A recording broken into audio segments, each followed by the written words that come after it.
সবাই তো চলে গেল, মাও তো এখন আসলো না। আমি যে কখন বাড়ি যাব, এদিকে খিদেও পাচ্ছে আমার।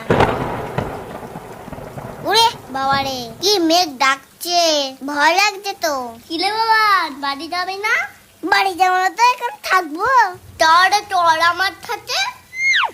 তোর ছাতাটা কি সুন্দর, ছাতার মাথায় দুটো কানও আছে। আচ্ছা, ওকে আমাদের কথা শুনতে পাচ্ছে? হেই, ছাতাটি আবার শুনতে পারে না। তা ছাতাটা কোথা থেকে কিনেছিস? আমি কিনিনি, এটা আমার দাদু দিয়েছে।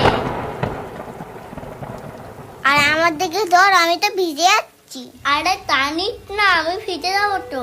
আমাকে কি ভেজানোর জন্য ডেকে এনেছিস? এটা আমার ছাতা, আমার দিকেই বেশি থাকবে। তা আমার দিকে একটু দে। না, আমার দিকে থাকবে না, এটা আমার দিকেই থাকবে। না, আমার দিকে থাকবে। না, এটা আমার দিকেই থাকবে। না, আমার দিকে তোর ছাতায় আমি থাকবো। তুই এসে গেছিস? আমি তো যাচ্ছিলাম ছাতা নিয়ে তোকে আনতে। সন্ধ্যে হয়ে গিয়ে সারা পৃথিবীর লোক বাড়ি চলে গেছে, তুমি আর কখন যেতে? তা তুই একা একা এলি কিভাবে? একা একা আসতে যাবো কেন? ফোরনের সাথে এসেছি, ওর কান ছাতার তলায়। তা বৃষ্টিতে না হয় জামাটা ভিজেছে, তা কাদাটা কিভাবে লাগলো শুনি?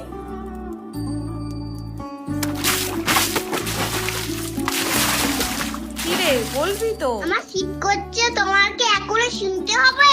শিগগিরই আয়, মাথাটা মুছে দি, আর তাড়াতাড়ি জামাটা খোল, না হলে ঠান্ডা লেগে যাবে। ওমা, ফোরনের মতো একটা কান ছাতা কিনে দাও না, কাল তাহলে স্কুলে নিয়ে যাব, ওকে দেখিয়ে দেবো আমার ছাতা কিরাম। ওর জন্য গায়ে কাদা লেগে গেছে। তুমি দেওয়া তো একটা কান ছাতা কিনে। কান ছাতা? সে আবার কেমন ছাতা?